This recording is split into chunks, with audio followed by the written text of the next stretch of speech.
Nick Chubb expected to be back in the backfield. As we mentioned, Jack Conklin expected to play, so 5 offensive line would be there. Also, Dearness Johnson, who stepped in and did a really nice job as the feature back against the Broncos, is expected to get carries. He's expected to be, the 1A behind Nick Chubb.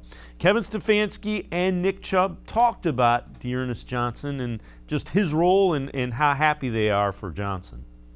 No, I think they're all so different. I really think they're all so different. I think Dearness, like I said previously, and we all saw it in that game, when he's had his opportunities, he's come through. He's a very, very accountable football player. What's different about him? But like, if you had to compare Dearness to Kareem, what makes them stand out in this effort? It's just those rushing styles on each of those guys is just it's a little bit different. I think Kareem's a great football player. He's a great slashing football player. Can catch it, can run it. Dearness, in his own right, is very productive. He runs behind his pads, has great forward lean, but just different styles.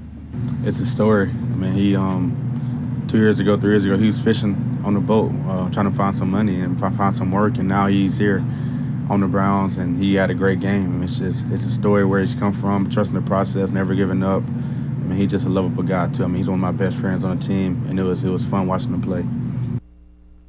And Doug Lesmerises, the fact that they have a guy like Dearness Johnson who you can keep Nick Chubb fresh with, they're going to keep it allows them to keep the pressure on a defense in the run game. I'm nervous because I think I'm the world's only Dearness Johnson party pooper. It's an unbelievable story. It's an unbelievable story.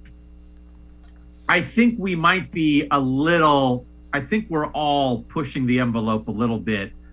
He had a great game, and when you can rely on a third string guy to carry the load as a starter in a must-win game, that is an unbelievable ask, and he came through in an unbelievable way. Nobody would try to take anything away from what Dearness Johnson did against the Broncos. It's a short week. Everybody else has been playing all year. They're worn down. You're trying to game plan very quickly. This offensive line is awesome. And you put in a guy who's got a lot of juice, a lot of energy, who is fresh, who has not been worn down by the season because he hasn't been playing that much.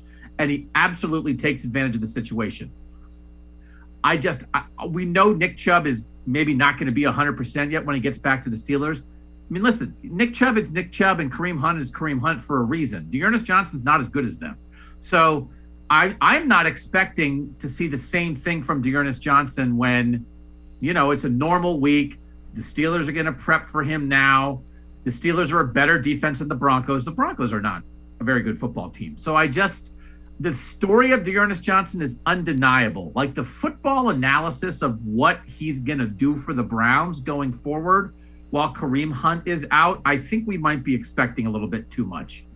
Is that too? That's nobody wants to hear that, right? Cut that part out. No. Nobody wants to hear that, but we also can't pretend that the third string guy is as good as the first and second string guy, because if he was as good, he'd be first or second string. Yeah. It was an unbelievable performance. I think it might be the mountaintop, though.